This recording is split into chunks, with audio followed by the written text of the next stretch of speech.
تمہارا کام تو نہ تھا کہ تم ان کے درختوں کو اگاتے، تو کیا اللہ کے ساتھ کوئی اور بھی معبود ہے؟ ہرگز نہیں، بلکہ یہ لوگ رستے سے الگ ہو رہے ہیں۔ بھلا کس نے زمین کو قرارگاہ بنایا اور اس کے بیچ نہریں بنائیں اور اس کے لیے پہاڑ بنائے، اور کس نے دو دریاؤں کے بیچ اوٹ بنائی؟ یہ سب کچھ اللہ نے بنایا، تو کیا اللہ کے ساتھ کوئی اور معبود بھی ہے؟ ہرگز نہیں، بلکہ ان میں اکثر علم نہیں رکھتے۔ بھلا کون بے قرار کی التجا قبول کرتا ہے جب وہ اس سے دعا کرتا ہے، اور کون اس کی تکلیف کو دور کرتا ہے، اور کون تم کو زمین میں اگلوں کا جانشین بناتا ہے؟ یہ سب کچھ اللہ کرتا ہے، تو کیا اللہ کے ساتھ کوئی اور معبود بھی ہے؟ ہرگز نہیں، مگر تم بہت کم غور کرتے ہو۔ بھلا کون تم کو جنگل اور دریا کے اندھیروں میں رستہ بتاتا، اور کون ہواؤں کو اپنی رحمت کے آگے خوشخبری بنا کر بھیجتا ہے؟ یہ سب کچھ اللہ کرتا ہے، تو کیا اللہ کے ساتھ کوئی اور معبود بھی ہے؟ ہرگز نہیں۔ یہ لوگ جو شرک کرتے ہیں، اللہ کی شان اس سے بلند ہے۔ بھلا کون خلقت کو پہلی بار پیدا کرتا پھر اس کو دوبارہ پیدا کرے گا؟ اور کون تم کو آسمان اور زمین سے رزق دیتا ہے؟ یہ سب کچھ اللہ کرتا ہے، تو کیا اللہ کے ساتھ کوئی اور معبود بھی ہے؟ ہرگز نہیں۔ کہہ دو کہ مشرکو، اگر تم سچے ہو تو دلیل پیش کرو۔ کہہ دو کہ جو لوگ آسمانوں اور زمین میں ہیں اللہ کے سوا غیب کی باتیں نہیں جانتے، اور نہ یہ جانتے ہیں کہ کب زندہ کر کے اٹھائے جائیں گے، بلکہ آخرت کے بارے میں ان کا علم ختم ہو چکا ہے، بلکہ یہ اس کی طرف سے شک میں ہیں، بلکہ یہ اس سے اندھے ہو رہے ہیں۔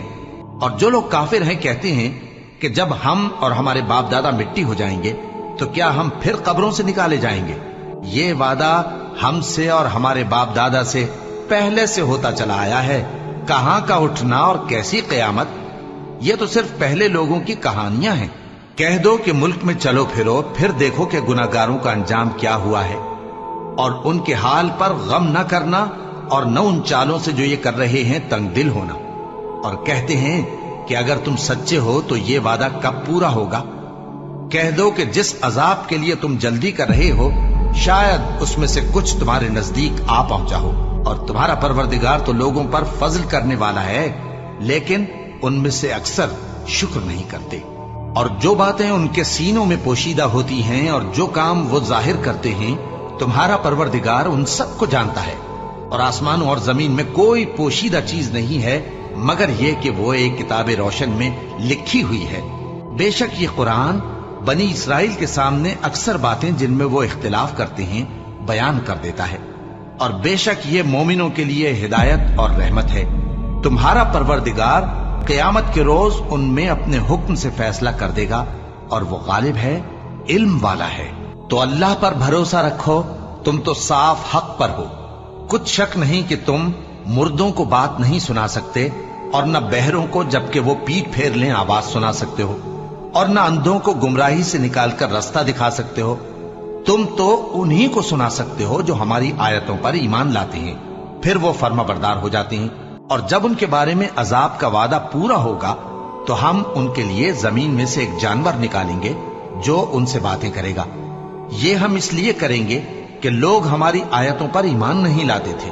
اور جس روز ہم ہر امت میں سے ایک بڑے گروہ کو جمع کریں گے جو ہماری آیتوں کی تکذیب کرتے تھے، پھر ان کی جماعت بندی کی جائے گی، یہاں تک کہ جب سب آ جائیں گے تو اللہ فرمائے گا کہ کیا تم نے میری آیتوں کو جھٹلا دیا تھا، حالانکہ تم نے اپنے علم سے ان کا احاطہ تو کیا ہی نہ تھا؟ بھلا تم کیا کرتے رہتے تھے؟ اور ان کے ظلم کے سبب ان کے حق میں وعدہ عذاب پورا ہو کر رہے گا تو وہ بول بھی نہ سکیں گے۔ کیا انہوں نے نہیں دیکھا کہ ہم نے رات کو اس لیے بنایا ہے کہ اس میں آرام کریں، اور دن کو روشن بنایا ہے کہ اس میں کام کریں؟ بے شک اس میں مومن لوگوں کے لیے نشانیاں ہیں۔ اور جس روز سور پھونکا جائے گا تو جو لوگ آسمانوں میں اور جو زمین میں ہیں سب گھبرا اٹھیں گے، مگر وہ جسے اللہ چاہے، اور سب اس کے پاس عاجز ہو کر چلے آئیں گے۔ اور تم پہاڑوں کو دیکھتے ہو تو خیال کرتے ہو کہ مضبوط جمے ہوئے ہیں، مگر وہ اس روز اس طرح اڑتے پھریں گے جیسے بادل۔ یہ اللہ کی کاریگری ہے جس نے ہر چیز کو مضبوط بنایا، بے شک وہ تمہارے سب افعال سے باخبر ہے۔ جو شخص نیکی لے کر آئے گا تو اس کے لیے اس سے بہتر بدلہ تیار ہے، اور ایسے لوگ اس روز گھبراہٹ سے بے خوف ہوں گے، اور جو برائی لے کر آئے گا تو